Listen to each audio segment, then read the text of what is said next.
Welcome to Habitat's live chat. I have invited professionals who serve the co-op and condo industry to help board directors sort out what they need to be doing.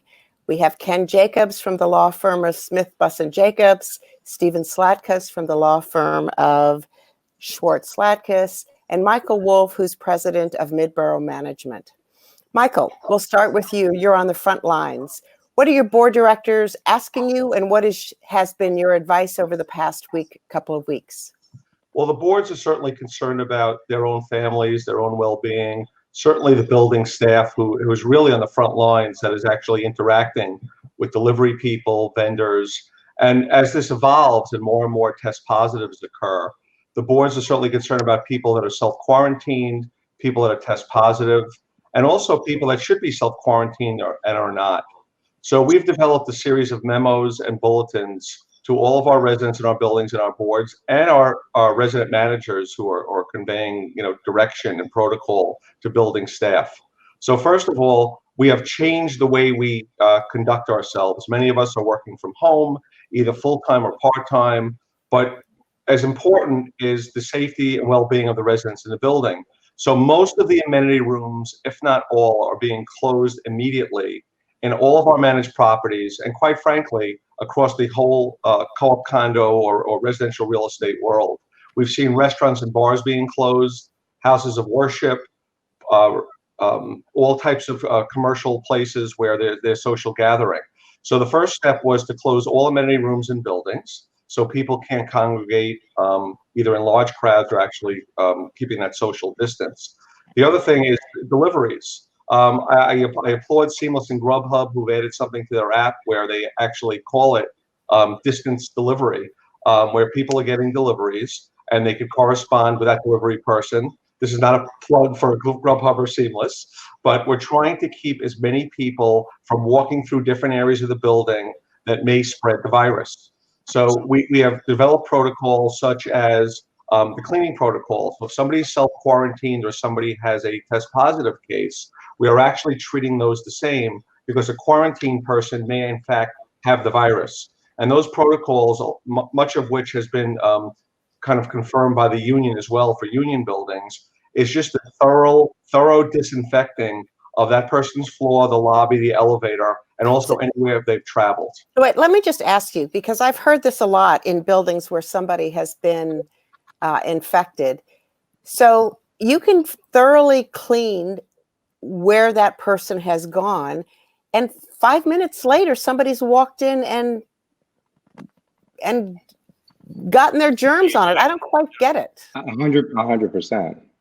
So what we're trying to do is when we identify a test positive or quarantined person, at least we know that, and we've encouraged residents to let us know if they're self-quarantining or they're test positive immediately, so then we can go into action.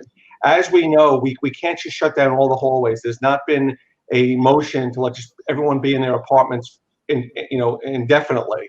So therefore, what we have to do is we have to have protocol in place for what we know. And again, encouraging people to let us know so we can disinfect that area. But there's no doubt, there is no procedure that's going to keep us all out of harm's way, but at least we are disinfecting thoroughly areas that we know that may have been infected. Okay, so let me just ask Ken and Steve. I have somebody in my building who has the virus. They are quarantining themselves. Would you advise a board to hire a company to come in and disinfect it the first time, and then for the second resident, and then for the third resident? Are you legally responsible to do that? You want me to try this? Sure. Steve? Well, go ahead, Ken, and I'll answer. All right. There's an old case where the first department actually said in 1900 in the scarlet fever epidemic that if a landlord was guilty of affirmative negligence or negligently allowed acts to be done while retaining public and general control over the public parts of the building, and he negligently omits to take precautions, that might be considered negligence. So the answer is, I think a board has to act proactively, not just morally, but also legally. And it's better to err on the side of active disinfection and active information than not.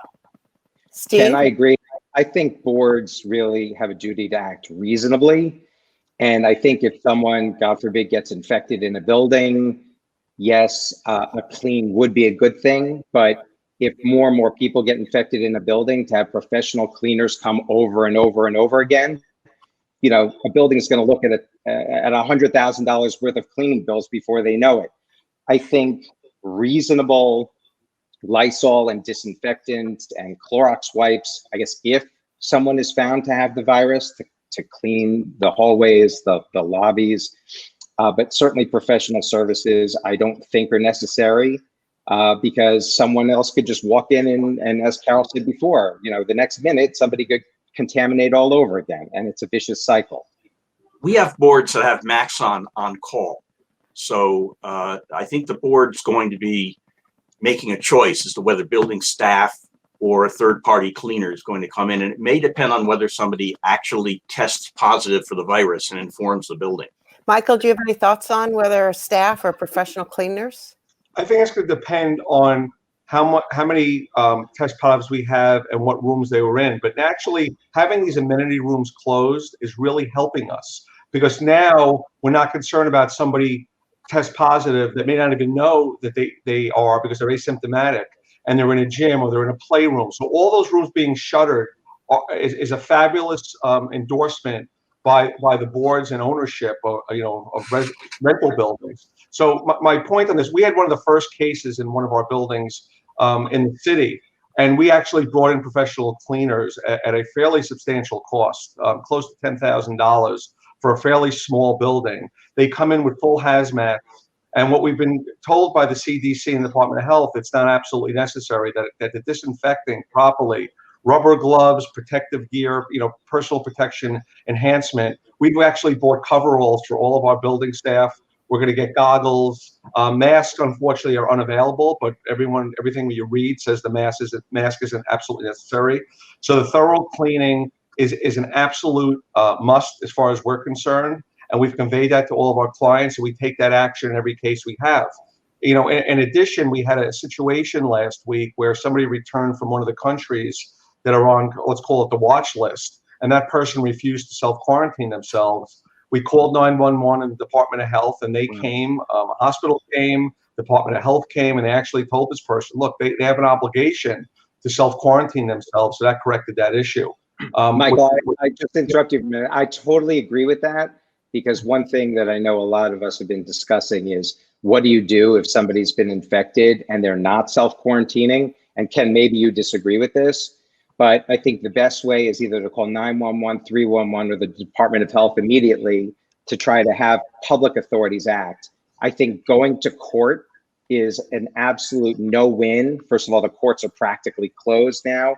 And by the time you get a court order and then an order of contempt, I mean, you could be looking at weeks. You've got to look to the public authorities for help. So absolutely, Carol, since I put it, absolutely, you have to look at the public authorities for help. And I called the Department of Health yesterday and worked myself up the ladder to try to find somebody who would say, if you call us, we will come and we will take over the responsibility for making sure that this person who has breached self-quarantine will be appropriately reprimanded or isolated. And I could not get an answer from the Department of Health.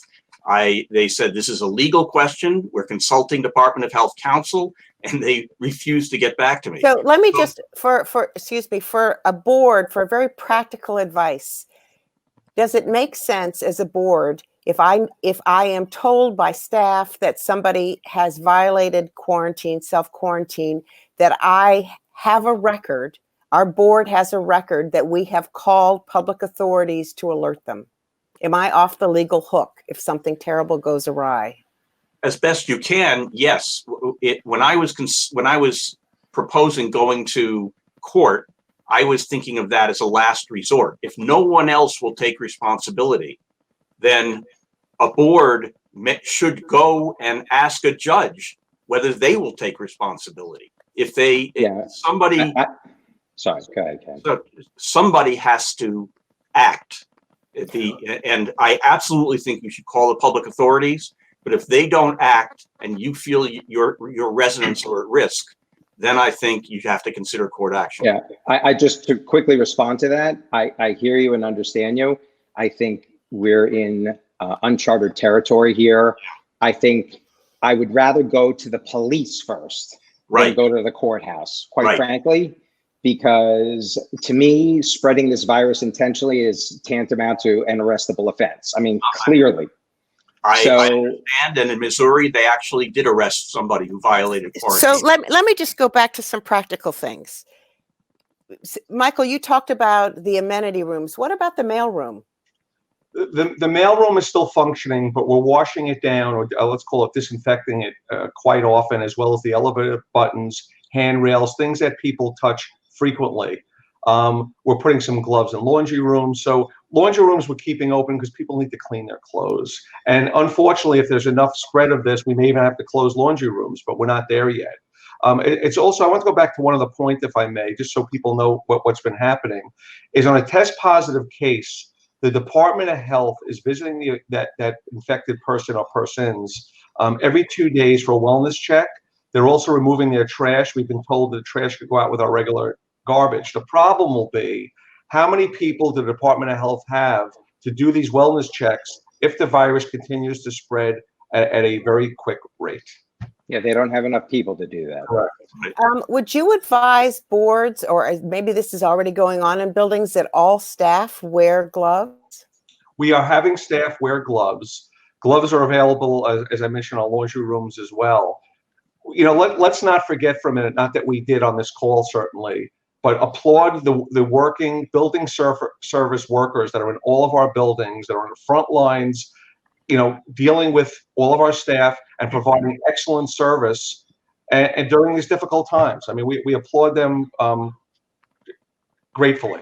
Michael, to that point, forgive me, Carol, 1 second, just to that point, you know, one of my concerns is that, yes, the building staff are doing a yeoman job for now, but if they get that concerned and start not coming to work, I fear that our building clients are going to be faced with a similar thing as if a strike occurs, right? And then we have to have residents start manning the door and helping with garbage and the like. Any of you see a problem with that coming down the pike? Well, you know, Steve, our memos to our buildings have treated it just exactly how you stated. So we are asking for volunteers. We are issuing, let's call them access passes or strike passes. And also, we have to make sure that everyone has a working key, that the door's locked. Many 24-hour doorman buildings, door-person buildings, excuse me, may not have a locking front door. So to make sure that we have either a fob or a mag lock or a working cylinder, similar to what we did during a strike. So we're taking that exact protocol, exactly to your point, seeking such volunteers, because the difference with this versus a strike is, in a strike situation, we were engaging guard services. But what if the guard services are ill? Right. And what if you're a non-doorman building, which a number of my buildings are? Well, if you're a non-doorman building, you're already used to it. Access already. So really what you'll have is the kind of challenges about trash collection. Right. Now deliveries, there are two options generally. Everybody's leaving the deliveries at the front desk. Do you have staff taking them up, or do you have residents taking them up, or do you let the boards decide?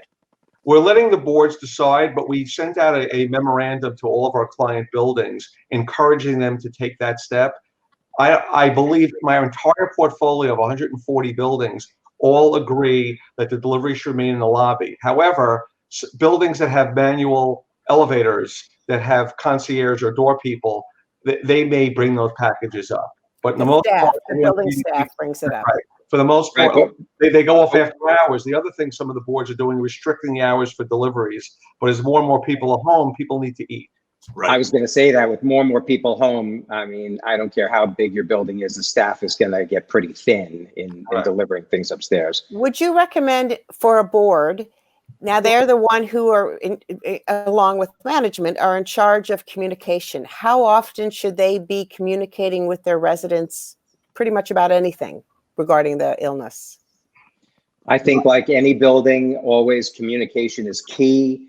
especially in these trying times. But- I mean, look, it's but- always work. Yeah. But practically, should a board on a weekly basis do a sum up of what's been going on? Or I think at the Yes. very least on a weekly basis, and quite frankly, we have some proactive boards who we represent who might even issue just a quick 1 or 2 sentence update every day. It's very easy to do over something like Building Link. If everybody's hooked up on email and everybody's at home, or most people are at home or checking their email, communication has always been key.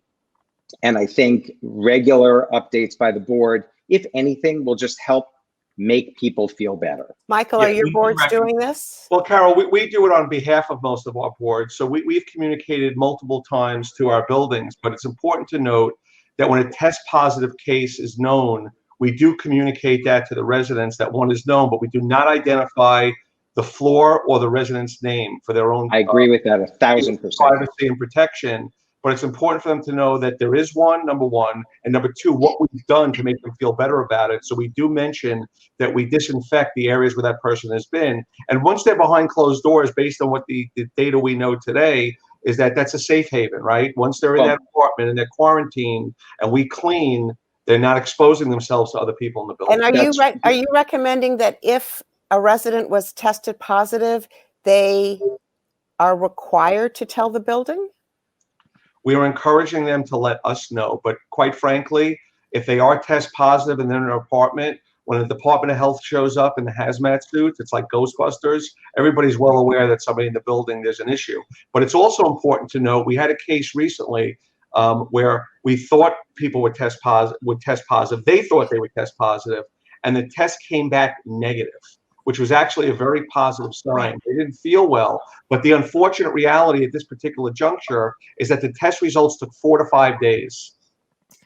Yeah, a few things on this. Sorry. First of all, I think whether you identify the floor is a gray area right now, especially in a multi-floor building. You don't want someone on the 17th floor panicking because somebody on the 2nd floor may have tested positive and is self-quarantined. But the limits, the legal limits are unclear right now. Second, I strongly encourage enhanced communication by the board during this crisis.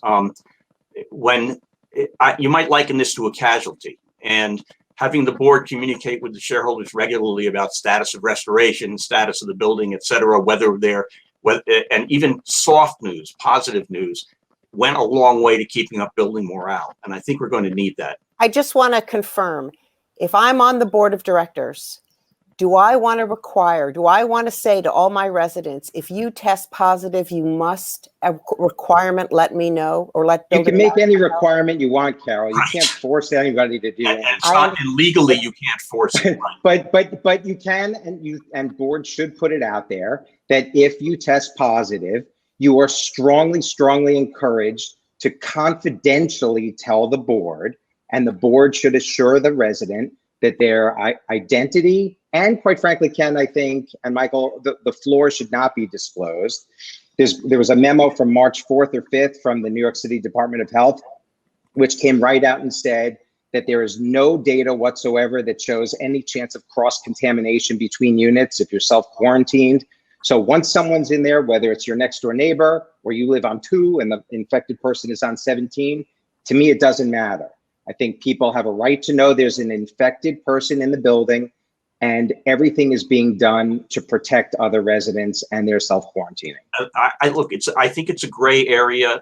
What I'm anticipating is you announce to the building that someone in the building is infected, and you will be inundated with phone calls. Who is it? Who is it? Where are they exactly? Michael, how, if the hazmat suit people have not come yet, in your experience, are boards being notified? Are they asking their residents to notify them? How is it practically working? Our bulletins have urged people to let us know, not only if they test positive, but if they're self-quarantining. And we've gotten a bunch of emails in many of our portfolio buildings where people are letting us know that they've been in a certain country or they've been exposed and they're self-quarantining. I think people are forthcoming. I think they realize how important this is to protect themselves, the rest of their family, and the residents and the building staff. So I think people have been very cooperative to date. So far, we've been getting a lot of support. People have been seeing this as a community problem, and that they have been cooperating. You know, part of our job is to anticipate what happens if somebody doesn't cooperate. But what we've been hearing is that people have been asking, if you're quarantining, do you need help? Do you need me to get something from the store, etc.? Especially in buildings where you don't have the easy delivery service that you might have in Manhattan. Okay, I want to thank all of you for participating in this live chat, and we hope to do many more. Thank you very much. Thank you. Thank you, Carol. Bye, everyone. Be safe. Be Bye, well. everyone. Be Bye, guys. well, guys.